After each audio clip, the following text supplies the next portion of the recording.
What is going on, guys? T to the M to the IDD, back with a 2-light setup using the Godox V1. My backlight is a MS300 with a 35x9 strip box with a grid, and my main light is a Godox V1. I'll show you how to use that with a easy lock glow softbox, and also barnyard doors, a snoot, a grid, and I'll also go into showing you the actual power of the modeling lamp.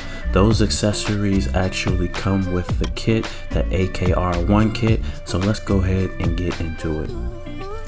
This is the modeling lamp. Now with this particular shoot, I was not able to use it, but I was able to find this picture from a previous photo shoot, and you can see the ISO is high, shutter low, and the f-stop, which lets you know how much light really need to get into the lens in order to make that modeling lamp get shots like this. Also, it's notable to let you all know that my lighting inside the in-home studio was actually all off.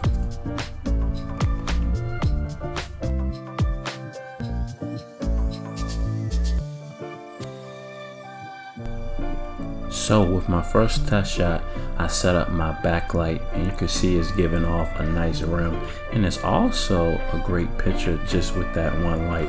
But now I'm going to set up my main light, which is the Godox V1.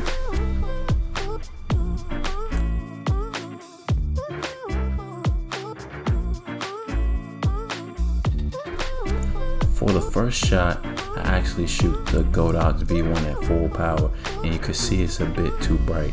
So I actually go back, readjust the power, and it's really dependent on your style.